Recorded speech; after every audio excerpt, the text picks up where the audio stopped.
وہ کیتھولک عیسائیت کو بھی اپنے ہاتھ میں لے لیا ہے۔ چنانچہ پوپ صاحب نے فرمان جاری کر دیا ہے کہ ہمارے خداوند یسوع مسیح کے قتل کی ذمہ داری ان یہودیوں پر نہیں ہے، بری کر دیے گئے۔ 1900 برس کے بعد، بلکہ 2000 برس کے قریب ہو گئے، انہیں ایگزونریٹ کر دیا گیا، ایبسالو کر دیا گیا، ان پر ذمہ داری نہیں۔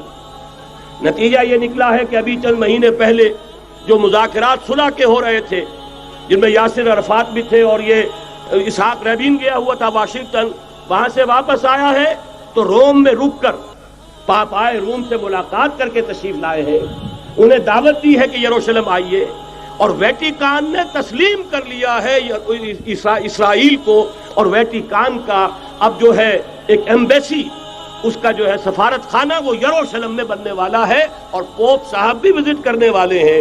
گویا کہ یہ گٹھ جوڑ اب مکمل ہو چکا، اب کہیں اس میں کوئی کمی نہیں رہی۔ اس یونائٹڈ فورس کے ساتھ یہ نیو ورلڈ آرڈر اس وقت عالم اسلام پر حملہ آور ہے۔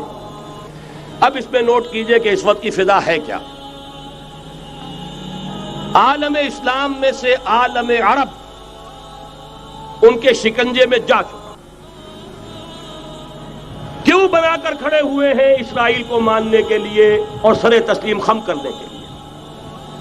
انہیں بلا کر میڈرڈ میں پیش کیا گیا یہودیوں کے سامنے کہ تم جن کے ساتھ ایک ٹیبل پر بیٹھنے کو تیار نہیں تھے، میڈرڈ میں آؤ، آؤ اپنا قبرستان دیکھو، یہ اسپین کی سرزمین جہاں تم نے 800 برس حکومت کی تھی، یہ تمہارا قبرستان، یہاں آؤ اور بیٹھو اور ان کے ساتھ بات کرو۔ گئے تھے کہ نہیں تمام فرنٹ لائن سٹیٹس میڈرڈ میں؟ حالانکہ کوئی بین الاقوامی کانفرنس کبھی میڈرڈ میں نہیں ہوئی، یا تو یہ واشنگٹن میں، بعد میں وہ سارے معاملات واشنگٹن میں چلے، شروع وہاں سے کیا۔ اس لیے کہ نیوز ویک کا کچھ عرصے پہلے کور سٹوری جو تھی 1992 is the year of Spain. Why? 1592 was the year of the fall of Granada.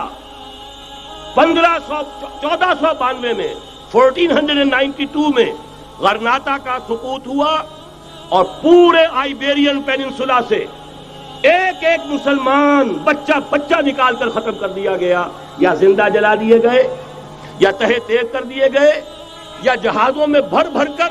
اور آپ کو معلوم ہے میڈیٹرینین کی حیثیت کیا ہے، خلیج ہے، ایک معمولی سی خلیج، ادھر سے اسپین کا ساحل قریب آ جاتا ہے، اسپین کے ساحل سے جہازوں میں بھرا اور نارتھ افریقہ کے ساحل کے اوپر پھینک کر آ گئے۔ پورے ہسپانیہ میں جہاں 800 برس مسلمان کی حکومت رہی، ایک بچہ بھی مسلمان نام کا موجود رہا۔ یہ تھا 1492، اور اب آیا تھا 1992۔ 1992 is the year of Spain۔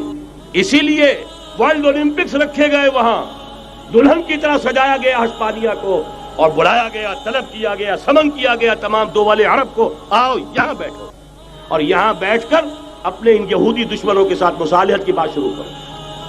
بہرحال نوٹ کر لیجئے، عالم عرب جا چکا۔ کوئی دن کی بات ہے، میں سنسنی پیدا نہیں کرنا چاہتا، لیکن حالات اور واقعات سے نگاہیں بند کرنا بھی کوئی دانش مندی کی بات نہیں ہے۔ یہ ایودھیا کی مسجد شہید کی گئی، ابھی یہ ایک بہت بڑا مزار جو ہے شہید کیا گیا، اور اس کے ساتھ کئی مسجدیں شہید کی گئی۔ یہ سب کیا ہے؟ یہ مسلمانوں کی نفس دیکھی جا رہی ہے کہ کوئی غیرت اور حمیت نام کی کوئی شے باقی ہے؟ جیسے علامہ اقبال نے وہ نظم لکھی تھی، عبد القادر روہیلا بڑا ظالم جفاجو کینہ پرور تھا، لیکن یہ کہ اس نے جو ایک ٹیسٹ لیا تھا کہ وہ جو عورتیں ہیں تیموری خاندان کی، ان میں کوئی رمق رہ گئی ہے؟ معلوم ہوا کہ نہیں، کہ غیرت نام تھا جس کا، گئی تیمور کے گھر سے، ختم، غیرت نکل گئی۔ اسی طرح ایودھیا کی مسجد، اب چرار شریف، اور یہ کوئی دن کی بات ہے کہ اب مسجد اقصیٰ کا نمبر آیا کہ آیا، اس کے لیے پوری تیاریاں ہو چکی ہیں۔ یروشلم کا مشرقی حصہ خالی کرایا جا چکا ہے، اس کے اندر اب پورا تسلط یہودی کر رہے ہیں، یہاں تک کہ اب کے یاسر عرفات صاحب نے بھی کچھ نہ کچھ جو ہے احتجاج کی بات کی ہے، حالانکہ اب تک ہر بات مان کر منقار زیر پر تھا، لیکن یہ کہ ایک وقت آتا ہے آخر کار اسے بھی کچھ بولنا پڑ گیا ہے۔ لیکن یہودی اب پیچھے قدم ہٹانے والا نہیں ہے، ان کا تھرڈ ٹیمپل، تیسری مرتبہ ہیکل سلیمانی تعمیر ہونا ہے، نوٹ کر لیجئے، ان کے لیے وہ وہی کچھ ہے جو ہمارے لیے کعبہ ہے. ان کے لیے ہیکل سلیمانی بالکل وہی حیثیت رکھتا ہے جو ہمارے لیے کعبہ. وہ ہیکل سلیمانی ایک مرتبہ پہلے نبوکدنضر کے ہاتھوں مسمار ہوا، پھر سن 70 عیسوی میں ٹائٹس کے ہاتھوں مسمار ہوا. سن 70 کے بعد آج 1995 میں کتنے برس ہو گئے؟ پورے 1925 برس ہو گئے کہ ان کا کعبہ زمین بوس پڑا ہوا ہے. اب تک تو ان کا بس نہیں تھا، اب تو بس ہے کہ نہیں؟ اب ان کی حکومت ہے کہ نہیں؟ اب شاہ حسن ہو چاہے شاہ حسین، ان کے نوکر اور چاکر ہیں یا نہیں؟ اب انہیں ڈر کس کا ہے؟ لہذا کوئی دن کی بات ہے مسجد اقصی شہید ہوگی اور ٹیمپل کی تعمیر شروع ہوگی. یہ تو بہرحال ایک نقشہ ہے. اگلا نقشہ آپ کو بتانا چاہتا ہوں، ایک دوسری تصویر ہے. یہ تصویر ہے زمینی، ایک تصویر ہے آسمانی. وَمَكَرُوا وَمَكَرَ اللَّهُ وَاللَّهُ خَيْرُ الْمَاكِرِينَ. انہوں نے اپنی سی تدبیریں کی، اللہ نے اپنی تدبیر کی، اور ظاہر بات ہے اللہ کی تدبیر سے بہتر تدبیر کس کی ہوگی؟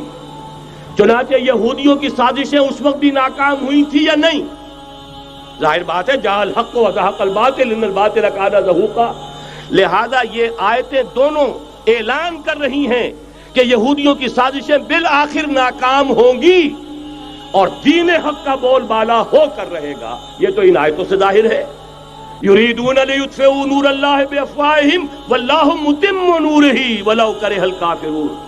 یریدون ان یطفئوا نور اللہ بافواہہم ویابى اللہ الا یتم نورہ ولو کرہ الکافرون. هو الذی ارسل رسولہ بالہدى ودین الحق لیظہرہ علی الدین کلہ ولو کرہ المشرکون. اللہ نے تو بھیجا ہی ہے اپنے رسول کو اس فیصلے کے ساتھ اور یہ ذمہ داری اور مشن دے کر کہ جو دین حق آپ کو دے کر بھیجا جا رہا ہے اسے غالب کیجئے، نافذ کیجئے، قائم کیجئے. اس مشن کے ساتھ بھیجا جا رہا ہے اور وہ بہرحال آیا جاء الحق وزهق الباطل ان الباطل کان زہوقا. لیکن نوٹ کرنے کی بات یہ ہے، ذرا یہاں تھوڑا سا تحمل کے ساتھ غور کیجئے گا، کہیں میرے خلاف کوئی فتویٰ دینا شروع کر دیں.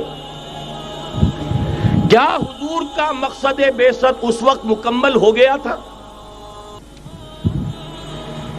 ایک درجے میں ہو گیا کہ جزیرہ نما عرب پر اللہ کے نور کا بھی اتمام ہو گیا، اللہ کا دین بھی غالب ہو گیا. ہو گیا کہ نہیں ہو گیا؟ لیکن کیا محمد الرسول اللہ صرف عرب کے لیے بھیجے گئے تھے؟ قرآن کہتا ہے ببانگ دہل وَمَا أَرْسَلْنَاكَ إِلَّا كَافَّةً لِلنَّاسِ بَشِيرًا وَنَذِيرًا.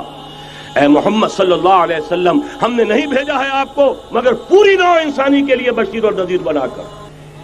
تو جان لیجئے کہ یہ مقصد بعثت محمدی صلی اللہ علیہ وسلم بتمام و کمال اس وقت پورا ہوگا جب کل عالم انسانیت پر، کل روئے ارضی پر اللہ کا دین اسی طرح غالب ہو جائے گا جس طرح کہ محمد رسول اللہ والذین معہ صلی اللہ علیہ وسلم ورضی اللہ تعالی عنہم اجمعین، ان کے ہاتھوں سے، ان کے ایثار سے، ان کی قربانیوں سے، جن کا نقشہ آپ کے سامنے مولانا کھینچ چکے ہیں، ان کے اثار، ان کی قربانیاں، ان کی محنت، ان کی جفا کشی، ان کی سرفروشی، ان کے جان تن من دھن لگا دینے کے نتیجے میں جیسے اس وقت غالب ہوا تھا کل روئے ارضی پر غالب ہوگا، تب کہیں جا کر مقصد بعثت محمدی مکمل ہوگا. یہی وجہ ہے اقبال نے کہا تھا وقت فرصت ہے کہاں، کام ابھی باقی ہے، نور توحید کا اتمام ابھی باقی ہے. لیکن ساتھ ہی خوشخبری بھی دی تھی، یہ چمن معمور ہوگا نغمہ توحید سے. آئے گا وہ دور، یہ چمن معمور ہوگا نغمہ توحید سے، لازماً آ کر رہے گا.